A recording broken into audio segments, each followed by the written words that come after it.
어제 구속적부심이 있었습니다. 명태균 씨. 사실은 이제 언제 그 결과가 나올까 했는데 제가 좀 콧물이 자꾸 나오네요. 제가 좀 죄송합니다. 지저분하게. 자, 창원지법 형사 3-2부에서 결국 명 씨에 대한 구속적부심 기각했습니다. 어떻게 좀 얘기를 좀 해보실까요? 예, 우리 김적 박사님 먼저 해주세요. 아니 뭐 당연히 황금 핸드폰을 확보를 못하면 지금 네. 이 사건의 가장 핵심적인 요체는 명태균 씨 핸드폰의 실체인데 버린 건지 숨긴 건지 지금까지 밝히지 않고 있고, 또 변호사들을 만나고, 변호사도 좀 문제가 있습니다만 뭐 만나고 나오면은 뭔가 또 대단한 내용을 가지고 있으면서 공표할 것처럼 얘기를 하는 상황이기 때문에, 이거 뭐 누가 뭐라고 하더라도 증거를 가지고 있으면서 전혀 그 증거에 대해서 공식적으로 얘기를 안 하는 거잖아요. 네. 근데 그런 사람을 그냥 내보내주면 그 증거를 인멸하거나 아니면 그 증거 관련된 사람들, 뭐 요즘에 너무 많이 나오니까요. 그런 사람들하고 입을 맞출 수 있기 때문에 좀 뭐 당연한 결과다. 오히려 본인이 강혜경 씨처럼 모든 자료를 다 내놓고 내가 죄가 되는 부분들은 그 죄에 합당한 처벌을 받을 것이고, 그렇지 않은 부분에 대해서 소명하겠다고 얘기하면 되는 건데, 자기는 아무 잘못 없다고 그러고 안에 가서는 굽신데다가 밖에 나와서 기자들한테나 큰소리 치고 이러니까 제가 볼 때는 뭐 당연한 것 아닌가 생각이 들어요. 근데 명태균 씨 측근과 명태균 씨 주변 명태균 씨 본인은 또 구속에서 면할 줄 알았다고 네. 제가 또 그런 소식을 들었어요. 그래서 뭐 가족들도 물론이고 이거는 이번에 이제 적부심에서 풀려날 수 있을 거라 이런 희망을 좀 가졌었다고 하더라고요. 예, 명태균 씨 본인한테는 참으로 실망스러운 결과죠. 네. 본인이 황금폰 얘기하는 것도 다 협상용이라 그랬고, 또 그렇게 해서 이 구속을 면하리라는 희망이 분명히 있었던 것 같습니다. 그리고 자기는 김건희 여사가 절대 모른 채 하지 않을 거라는 희망, 이런 것들을 다 했는데 그동안의 모든 그 기대가 무의로 돌아갔다. 두 번째는 강혜경 씨의 진술이 일관성이 없기 때문에 본인은 구속될 이유가 없다는 거거든요. 네. 강혜경 씨 말은 거짓말이다 그랬는데 이 부분에 대한 기각이 중요하다고 봐요. 강혜경 씨 말이 그렇게 일관성이 없고 거짓일 것 같은 어떤 가능성을 제기한다 한들 법원에서 그걸 받아들이지 않았다. 이것도 매우 중요한 포인트로 보여집니다. 맞습니다. 그런데다가 사실은 명태균 씨 관련된 의혹들이 전부 다 사실로 다 드러나고 있는데 예컨대 명태균 씨 처남 있잖아요. 네. 이분이 그 경상남도 남명학사라는 데가 있었거든요. 네. 여기에 청탁을 해가지고 채용을 조금 한 거 아니냐 이런 의문이 있었었는데 결국 인정했습니다. 명태균 씨 처남에 대한 채용 청탁 이게 경상남도에서 아예 인정을 해버렸습니다. 그러니까 이런 걸 보게 되면 이제는 더 이상 뭐 숨기지는 못하나 봐요. 그러게요. 예, 그럼 또 박완수 지사가 맞습니다. 또 주목받죠. 그거예요. 네. 그러니까 박완수 이런 것도 쌓여가네요. 네. 첫눈이 쌓이듯 쌓여갑니다.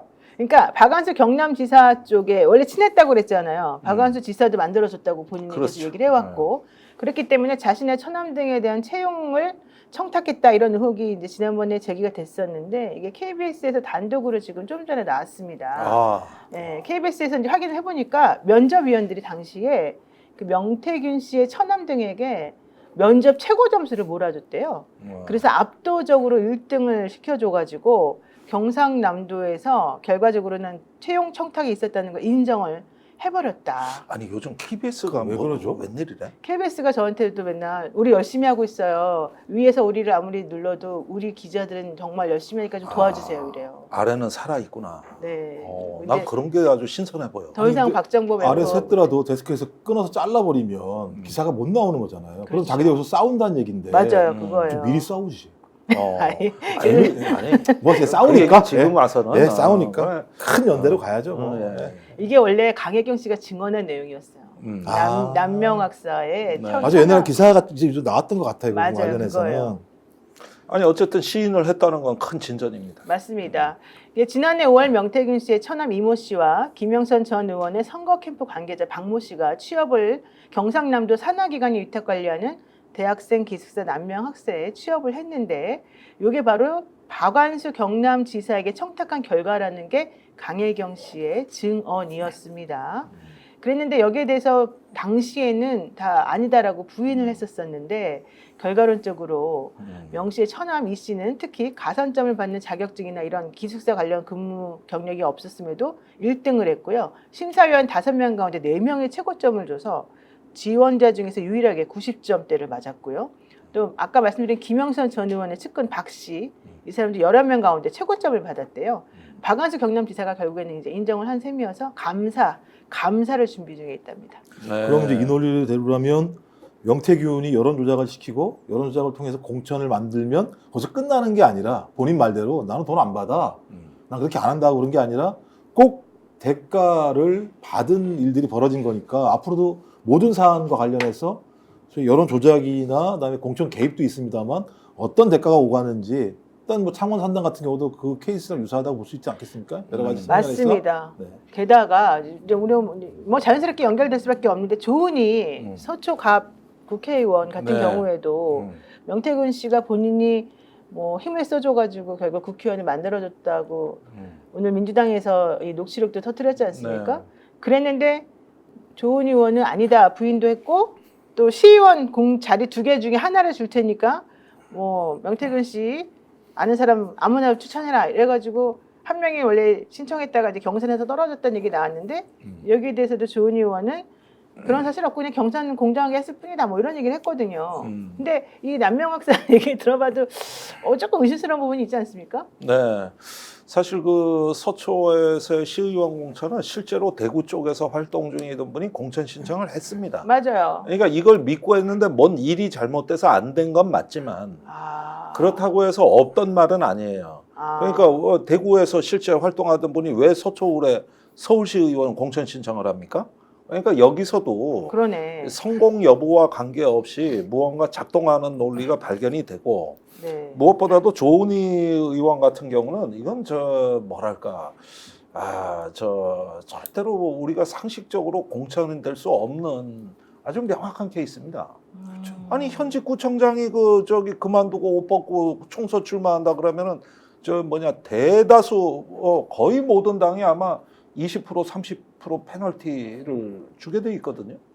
그리고 그 자체가 벌써 표 떨어지는 얘기예요. 아니 구청장 보궐선거 하는데 또 수십억이 들어가야 되는데 네네. 이런 부분들 때문에 공당에서 해서는 안 되는 일인데 의리의리한 후보자들 다 물리쳐요. 뭐 전희경, 이혜훈, 또 정미경. 아니 이 사람들 다 날고 기는 사람들이죠. 날고 기는 사람들입니다. 날고 기는 사람들이죠. 네, 지금 그런데 이게 가산점을 5% 페널티로 내려가지고 막았다는 하는 거죠. 이 얘기를 명태균 씨 본인이 합니다. 그렇죠. 네. 아니 이거처럼 이거 다 된 밥을 가가지고 엎어버리는. 아니 이거 컷오프된 김진태 살린 거하고 똑같은 얘기지. 그리고 이게 참 웃긴 게요. 아니, 공당이라면 현역 구청장이 나오겠다 그러면 그냥 눌러버리는 거예요. 네가 거기 왜 나와? 사실 서초구 같은 경우에는 이제 구청장이 누구나 나오면은 그 국민의힘 이름만 달고 나오면 사실 이제 되는 곳이긴 하잖아요. 그러니까 그 말씀드린 게 뭐냐면, 그러니까 그 지역이 험지면 구청장이 나올 수도 있어요. 험지에서 국민의힘 이름으로 나와서 구청장이 됐으니까 자 보궐이 나왔으니까 너 나가라고 할 수 있는 건데 여기는 누가 나와도 되는 데인데 누가 나와도 되는 사람이 구청장이 됐어? 또 누가 나와도 되는 사람이 그 구청장이 또 나와서 하겠다고 얘기를 하면 국민의힘에 있는 사람들이 야 이게 공천이야? 뭔 공천이 있다고 그래 하면서 그렇지. 저희 공당의 기준 자체가 무너져 버리는 상황이잖아요. 근데 5%밖에 안 따잖아요. 페널티를. 5%가 그게 페널티니까 제가 볼 때 거기서 그거는 괜찮은 거예요? 그 정도면 약한 겁니까? 제가 볼 때 5%라고 얘기하는 건 나오라는 얘기랑 마찬가지예요. 아니 현역 구청장이면 얼마나 많은 소위 자기의 프리미엄을 가지고 있고 조직을 가지고 있는 상황이겠어요? 네. 좀 그런데도 이걸 나오게 했다는 건 이 사람이 공천을 받아도 경선에서 이겨도 무방하다는 얘기를 했기 때문에 이건 지도부가 인정해 준 것으로 판단될 수 있어서 불공정할 수 있는 거죠. 이렇게 된 거예요. 아니 불공정해요. 이거는 해서는 안 되는 일이에요. 공당이. 거기에다가 이제 여론조사 그 페널티를 5%로 줄인 것도 그렇지만은 실제로 이 경선 과정에 대해서는 지금 거의 조사된 것도 없습니다. 사실은. 그렇죠. 이 경선에서 이게 당원 투표인데 이거 어떻게 됐는지는 이거 아직까지 시작도 안 했어요. 이거. 그런데 조은희 의원이 명태균한테 저자세요. 그래요, 맞아요. 그 이유가 뭐냐 이게요. 그 배후가 뭐냐고.